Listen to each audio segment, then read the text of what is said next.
These are the names of the sons of Israel who went to Egypt with Jacob, each with his family: Reuben, Simeon, Levi and Judah, Issachar, Zebulun and Benjamin, Dan and Naphtali, Gad and Asher.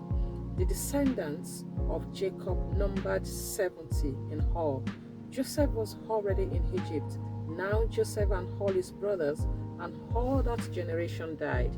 But the Israelites were exceedingly fruitful. They multiplied greatly, increased in numbers, and became so numerous that the land was filled with them. Then a new king, to whom Joseph meant nothing, came to power in Egypt. Looked, he said to his people, "The Israelites have become far too numerous for us. Come, we must deal shrewdly with them, or they will become even more numerous, and if war breaks out, we'll join our enemies, fight against us, and leave the country."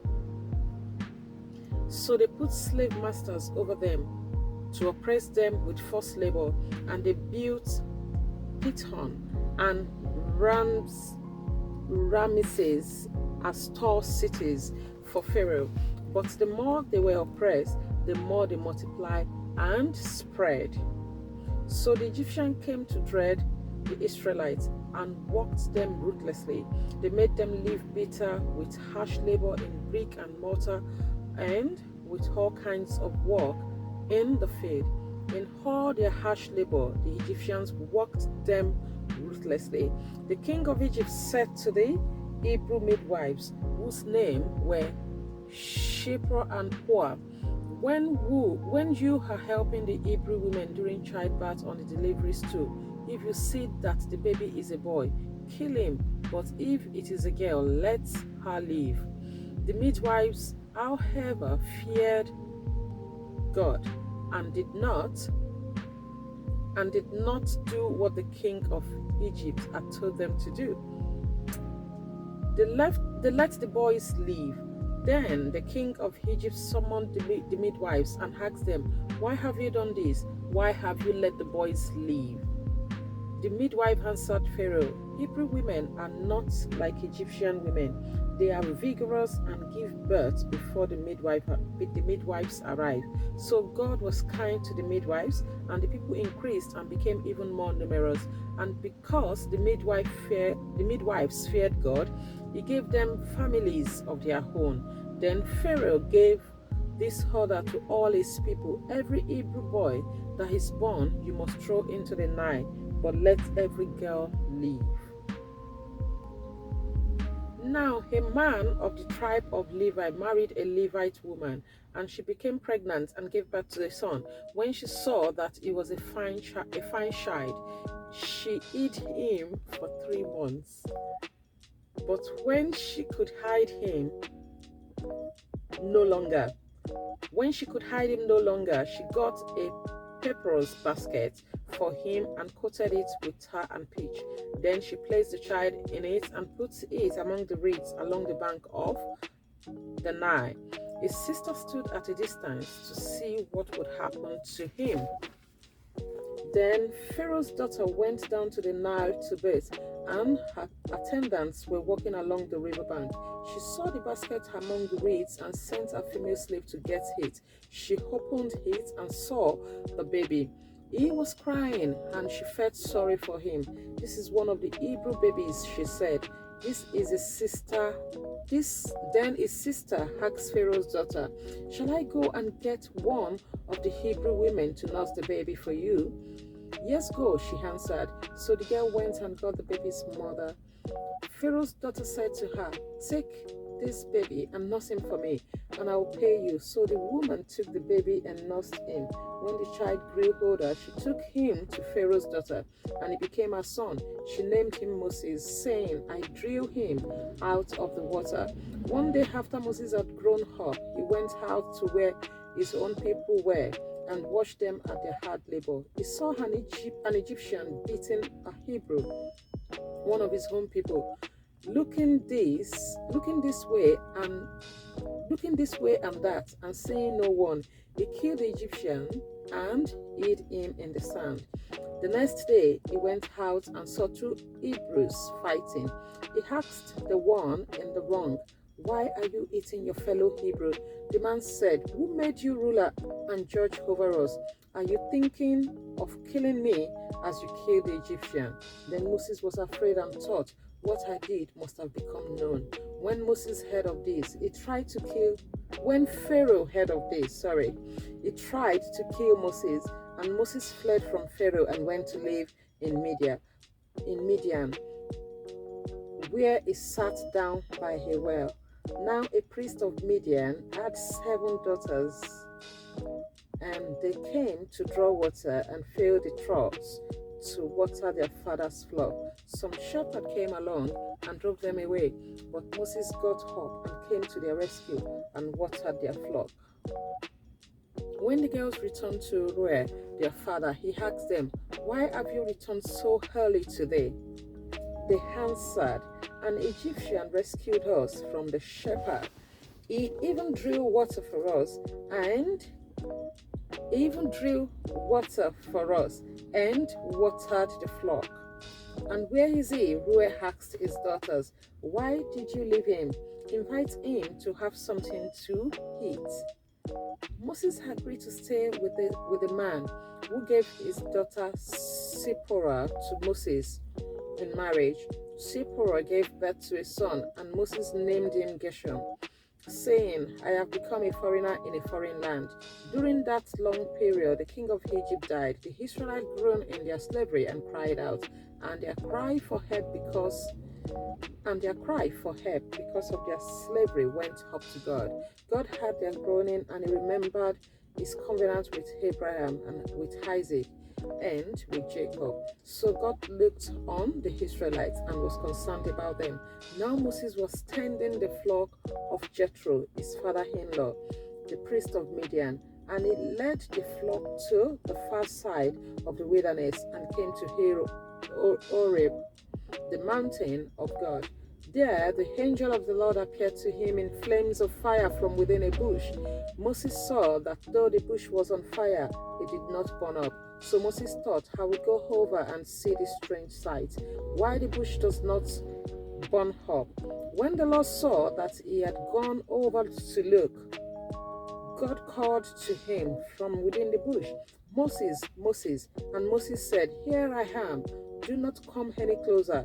God said, "Take off your sandals, for the place where you are standing is holy ground." Then he said, "I am the God of your father, the God of Abraham, the God of Isaac, and the God of Jacob." At this, Moses hid his face because he was afraid to look to God. The Lord said, "I have indeed seen the misery of my people in Egypt. I have heard them crying out because of their slave drivers, and I am concerned about their sufferings. So I have come down to rescue them from the hands of the Egyptian and to bring them up out of that land into a good and spacious land, and a land flowing with milk and honey, the home of the Canaanites, Hittites, Amorites, Perizzites, Hivites, and Jebusites. And now the cry of the Israelites has reached me, and I have seen the way the Egyptians are oppressing them. So now go, I am sending you to Pharaoh to bring my people, the Israelites, out of Egypt." But Moses said to God, "Who am I that I should go to Pharaoh and bring the Israelites out of Egypt?" And God said, "I will be with you, and this will be the sign to you that it is I who have sent you. When you have brought the people out of Egypt, you will worship God on this mountain." Moses said to God, "Suppose I go to the Israelites and say to them, the God of your father has sent me to you." And they ask me, "What is his name?" Then what shall I tell them? God said to Moses, "I am who I am." This is what you are to say to the Israelites. "I am has sent me to you." God also said to Moses, "Say to the Israelites, the Lord, the God of your fathers, the God of Abraham, the God of Isaac, and the God of Jacob has sent me to you. This is my name forever, the name you shall call me, from generation to generation. Go, assemble the elders of Israel, and say to them, the Lord, the God of your father, the God of Abraham, Isaac, and Jacob, appeared to me and said, I have watched over you and have seen what has been done to you in Egypt, and I have promised to bring you up out of your misery in Egypt into the land of the Canaanites, Hittites, Amorites, Perizzites, Hivites, and Jebusites, a land flowing with milk and honey. The elders of Israel will listen to you. Then you and the elders are to go to the king of Egypt and say to him, the Lord, the God of the Hebrews, has met with us. Let us take a 3-day journey into the wilderness to offer sacrifices to the Lord our God. But I know that the king of Egypt will not let you go unless a mighty hand compels him. So I will stretch out my hand and strike the Egyptian with all the wonders that I will perform, and strike the Israelites with all the wonders that I will perform among them. After that, he will let you go, and I will make the Egyptian favorably disposed towards these people, so that when you leave, you would not go empty-handed. So that when you leave, you will not go empty-handed. Every woman is to ask her neighbor, and any woman living in a house, for her articles of silver and gold, and for clothing, which you will put on your sons and daughters, and so you will plunder the Egyptians. Moses answered, what if they do not believe me or listen to me, and say, the Lord did not appear to you? Then the Lord said to him, what is that in your hand? A staff, he replied. The Lord said, throw it on the ground. Moses threw it on the ground, and it became a snake, and he ran from it. Then the Lord said to him, reach out your hand and take it by the tail. So Moses reached out and took hold of the snake, and it turned back into a staff in his hand. This, said the Lord, is so that they may believe that the Lord, the God of their father, the God of Abraham, the God of Isaac, and the God of Jacob, has appeared to you. Then the Lord said, put your hand inside your cloak. So Moses put his hand into his cloak, and when he took it out, the skin was leprous. It had become as white as snow. Now put it back into your cloak, he said. So Moses put his hand back into his cloak, and when he took it out, it was restored, like the rest of his flesh. Then the Lord said, if they do not believe you or pay attention to the first sign, they may believe the second. But if they do not believe these 2 signs or listen to you, take some water from the Nile and pour it on the dry ground. The water you take from the river will become blood on the ground. Moses said to the Lord, pardon your servant, Lord. I have never been eloquent, neither in the past nor since you have spoken to your servant. I am slow to speech and tongue. The Lord said to him, who gave human beings their mouths? Who makes them deaf or mute? Who gives them sight or makes them blind? Is it not I, the Lord? Now go, I will help you. I will help you speak, and will teach you what to say. But Moses said, pardon your servant, Lord. Please send someone else. Then the Lord's anger burned against Moses, and he said, what about your brother Aaron, the Levite? I know he can speak well. He is already on his way to meet you, and he will be glad to see you. You shall speak to him and put words in his mouth. I will help both of you speak and will teach you what to do. He will speak to the people for you, and it will be as if he were your mouth, and as if you were God to him. But take this staff in your hand, so you can perform the signs with hate. Then Moses went back to Jethro, his father-in-law, and said to him, "Let me return to my own people in Egypt to see if any of them are still alive." Jethro said, "Go, and I wish you well." Now the Lord had said to Moses in Midian, "Go back to Egypt, for all those who wanted to kill you are dead." So Moses took his wife and sons, put them on a donkey, and started back to Egypt. And he took the staff of God in his hand. The Lord said to Moses, when you return to Egypt, see that you perform before Pharaoh all the wonders I have given you the power to do. But I will harden his heart, so that he will not let the people go.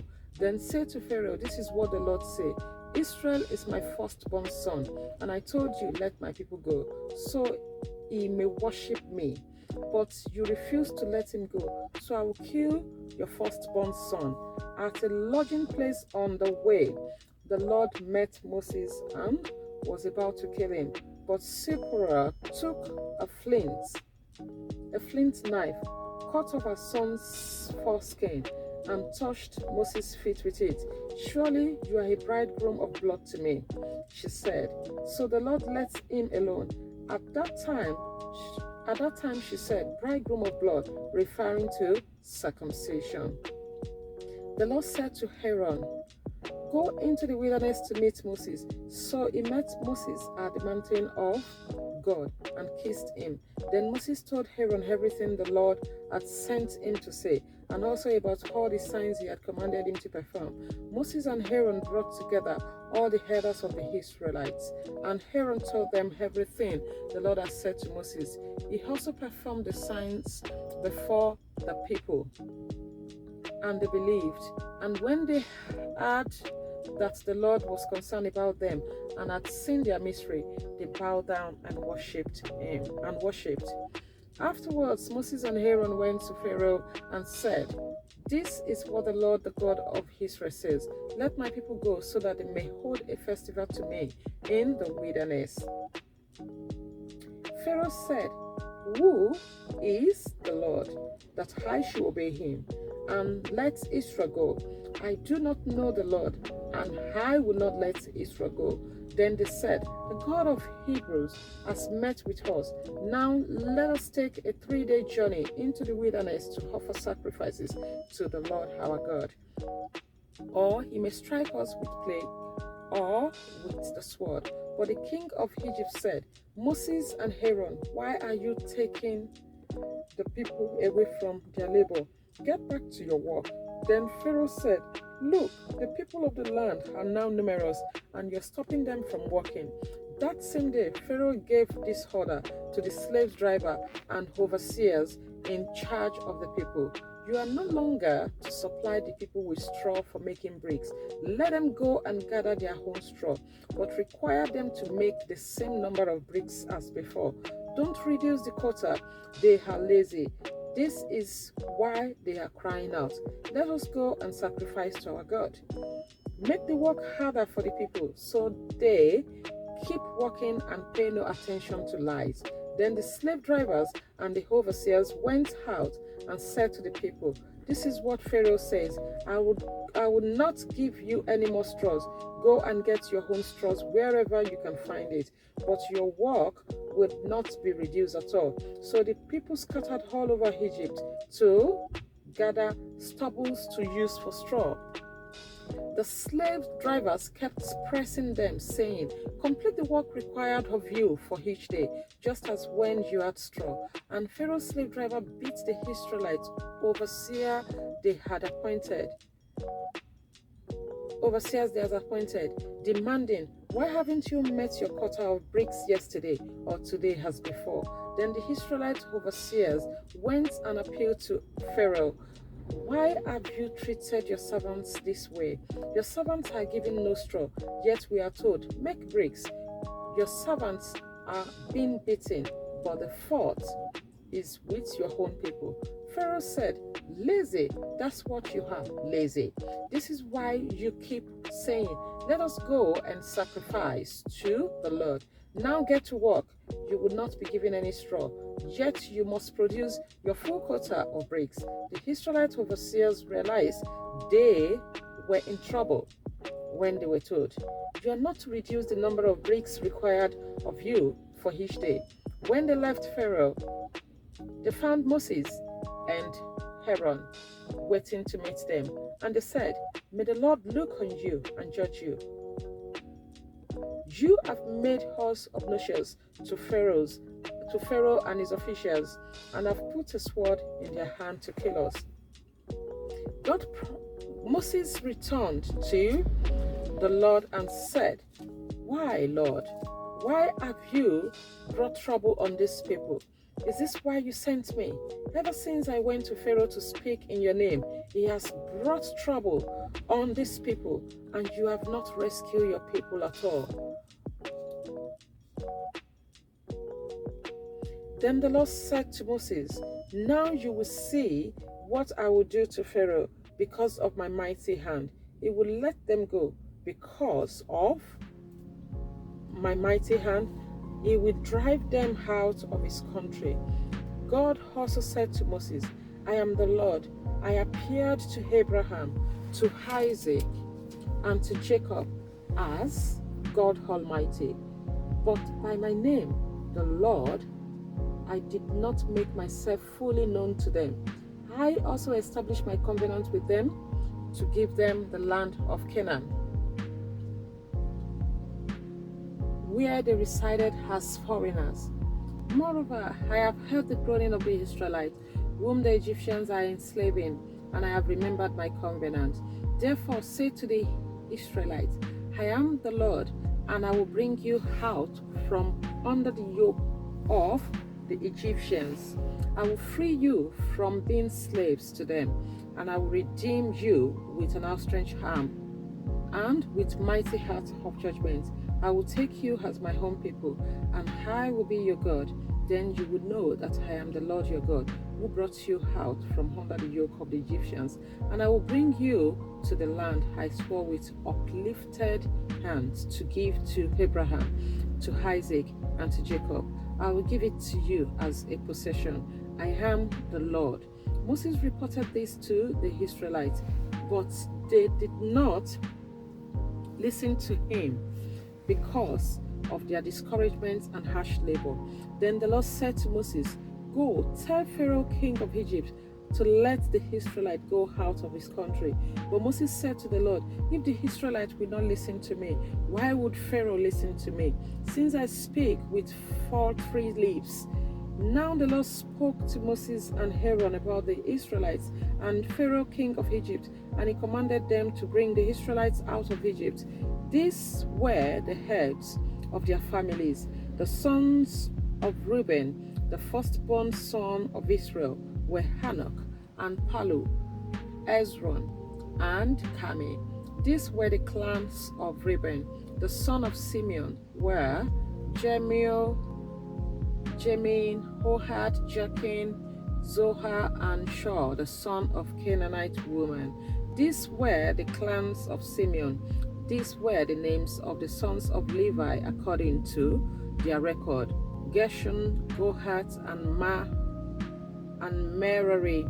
Levi lived 137 years. The son of Gershon by clan were Libni and Shimei. The son of Kohath were Amram, Isha, Hebron, and Huzzi. Kohath lived 133 years. The son of Merari were Mali and Moshe. These were the clans of Levi according to their records. Amram married his father's sister, Jochebed, who bore him Aaron and Moses. Amram lived 137 years. The son of Isha were Gora, Nepheg, and Sikri. The son of Huzzi were Mishael, Elsaphar, and Sitri. Aaron married Elisheba, daughter of Aminadab, and sister of Nashon, and she bore him Nadab and Abihu, Eleazar, and Itamar. The sons of Korah were Asa, Elkanah, and Habisab. These were the Korahite clans.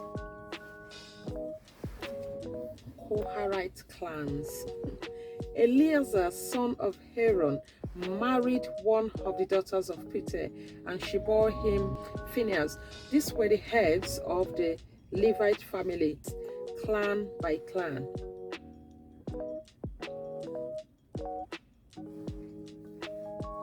It was this Aaron and Moses to whom the Lord said, "Bring the Israelites out of Egypt by their divisions." They were the ones who spoke to Pharaoh, king of Egypt, about bringing the Israelites out of Egypt. This same Moses and Aaron, now when the Lord spoke to Moses in Egypt, he said to him, "I am the Lord. Tell Pharaoh, king of Egypt, everything I tell you." But Moses said to the Lord, "Since I speak with faltering lips, why would Pharaoh listen to me?"